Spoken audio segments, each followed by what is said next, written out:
The First Lady of Nigeria has said her husband is not a magician. So, you've been told, don't expect any magic. Why am I not saying anything about concerning my friend Mazin Amdekano? I've been saying a lot, I've been writing a lot, and our publication, the Boss newspapers, we've carried him on our cover. I speak to his lawyers, I ask after him, I send messages to him. You know, though we never met, we became friends on social media. I don't abandon even Emefiele that I didn't agree with. I'm one of those people defending his fundamental rights right now. Right now. Bauer, I don't know Bauer personally, the former EFCC chairman. I'm defending his right to freedom. If you don't have anything against him, why are you keeping him? What do you have against him? Why are you keeping a man indefinitely in prison? I will never support injustice. Never, never, never, never. Anybody who knows me knows. If you know me, I fight for the rights of man. And I picked that title from the book, The Rights of Man by Thomas Paine, who wrote my favorite book, The Age of Reason. So,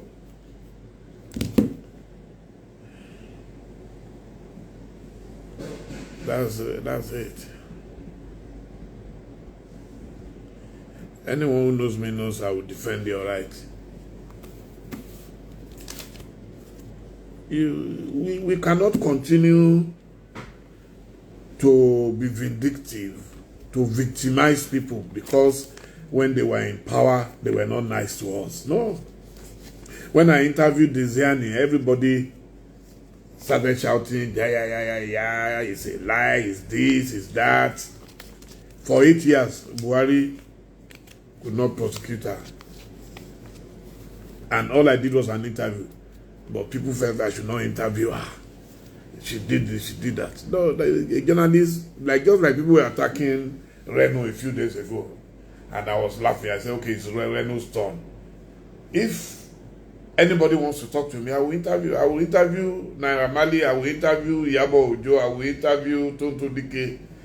I remember the day I interviewed Bobrisky. Oh, all hell was let loose.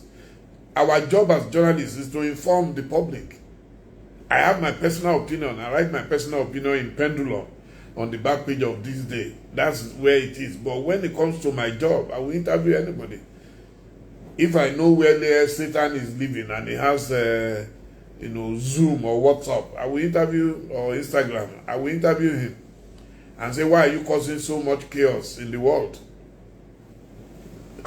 That's the job of a journalist. Our job is to interview everybody. I don't practice censorship. I don't support. So, Mazin Amdekano, I ask after him as much as I can. You know where he is, he cannot just be visited without clearance. If DSS will allow me, I'll go there and see him. There's nothing wrong with it. And also, the courts have said they should release him. So why are they not releasing him? We have to be very frank. Like I said, the EFCC man, I don't know him at all. But it's unfair to keep a man in debt. Because I've passed through that route before where I was unjustifiably put in detention. So I cannot watch anybody suffering in Nigeria. I went through it. I was in exile, forced exile for 3 years. The day I was running away from Nigeria, my marriage was less than 2 years old. My first son was less than 1 year old. The same son is now 29. I had to abandon both mother and son in Nigeria while I entered the bush to run to Cotonou, from Cotonou to Lomé in Togo, from Lomé we crossed a Flao border into Ghana. That was my first day in Ghana. July 25th, 1995. And for the next 3 years, I will be in exile. To get my family out to join me in England was another matter entirely. So I went through all that suffering, and then Nigeria has not changed for the better. And you expect me to be happy and support Tinubu because he's my brother, he's my friend? No. That's hypocrisy. Hey, you are a Yoruba man. Under Buhari, the Yoruba people faced a lot of hardship. Under Buhari, a lot. Nobody spoke. Everybody doing firm. Nobody said anything in APC. They were all beneficiaries of the Buhari government. And I said no. And I said it openly. Before, I didn't even know he was going to contest. The last time I went to see Asiwaju, I asked him, he said he hadn't made up his mind. I didn't know he was going to contest. So I was already in my PDP preparing to go and face APC. Because I believe that no right-thinking person will support APC. But people, for various reasons, I'm a Democrat, I can't force you, to join my own party. I decided to join my own party. At that time, I didn't know Peter Obi was going to quit PDP. I didn't know Asiwaju was going to emerge in APC. I didn't know Kola Abiola was going to contest. All I knew was that I was going to contest because I already contested in 2011. And people expect me to jump like a frog. So now, because my friends are in another party, some people said I should join Peter Obi. I said, no, I can't. It was too late. I'm already, a member of PDP, planning to run on the platform of PDP. And nobody listened.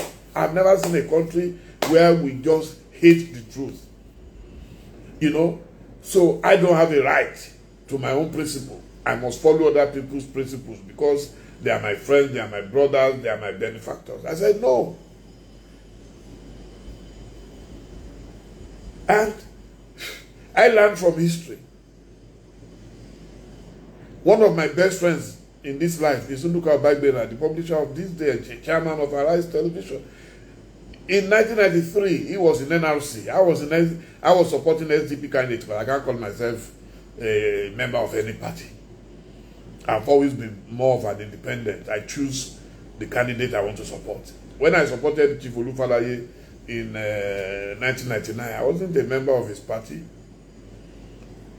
I and my friend Prince Damada Dremi were amongst those who supported the AD in Osun State under Babakonde. I didn't ask for anything. I didn't ask for any government position. I didn't ask for any contract. Nothing. I love my country so much that it's not about me. I will not look the other way. If you like, put my own brother, blood brother, as president of Nigeria today. If he's fumbling, I will tell him the truth that, hey, Egmon, you are not doing well, oh, and we can't defend you. I can't defend. There are things you just cannot defend. If today the government is doing well, I will be the first to applaud and say, hey, you are doing very well. But when I can see that they are taking us backwards, we throw cash at everything, you are going to give people 25,000 naira. So you give them 25,000 naira for 3 months or whenever. So what would they be eating after that? Instead of creating opportunities, level playing fields. There is so much. In the Southeast, in fact, Mazin Amdekanu said it in one of his videos, that what he loves about me is that I give concrete ideas. In the Southeast today, if you create a Silicon Valley, I can tell you, you will take me thousands and thousands, if not millions of youths out of the employment. Because these guys are naturally brilliant. The Igbos, they have the brains of the Chinese, of the Japanese, of the Indians put together. So, Peter Obi does not have to be president by force. If it is possible, he will be president. But even if he's not president, the present government can still create that opportunity. The third mainland bridge was completed by General Ibrahim Badamasi Babangida. Till today, nobody has surpassed that. Yet, it was a military man that we were all abusing at the time. So it's your work. Let your work speak for you. If I disagree with you and your work is good, I will say yes, your work. I disagree with Wike, for example, vehemently. For only one reason. Because when he's angry, it becomes totally rude to anybody, no matter who, no matter how old you are. It will be rude to you and everything because he's angry. But I say something, I said, when it comes to his project, is Mr. Project. So you must see the good side of people and also see the bad side. But when the bad side outweighs the good side, then there is a problem. There is a problem. So I was in Port Harcourt on Saturday. Let me also report this. I was very impressed. Port Harcourt has become very calm. I didn't feel the kind of tension we used to feel there. And many of the people I spoke to said the current governor, Mr. Fubara, is trying his best, that he could do a lot better if his former boss would allow him to thrive. But unfortunately, that the governor still reports to Wike in Abuja and all that. A lot of people, they gave him, they say he's a very, very loyal man to his boss, to everything, but that Wike has to free the man and let him breathe. He should let him walk. Port Harcourt was very clean. I had people with me in the car from the airport, and I was showing them the streets of Port Harcourt. So you could see that the man is meticulously doing his bit, whatever he can, but it needs to be free. You can't have, and this thing started from Lagos, where Tinubu just took over Lagos, and year in, year out, they determine who gets what, who doesn't get what. So every other governor in Nigeria is copying it. That's not democracy. Every governor now wants to control his state, must force his successor. It's not right. If God has blessed you enough to spend 8 years in the government house as a state governor, go away in peace. Don't turn people into your slaves. That Fubara man in Rivers that I see, and I used to see him when I was still chumming with Wike, he will do very well if they allow him, because he has seen the quality of the work his boss did.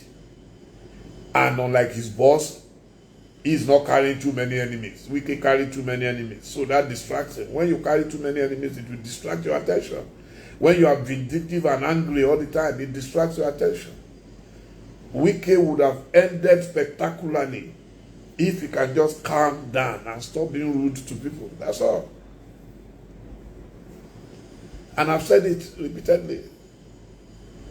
He didn't listen. So he will come on television, abuse me. His cronies too were hailing. Hey, he said you scored 0. Yes, I scored 0. I paid for nothing. I got nothing.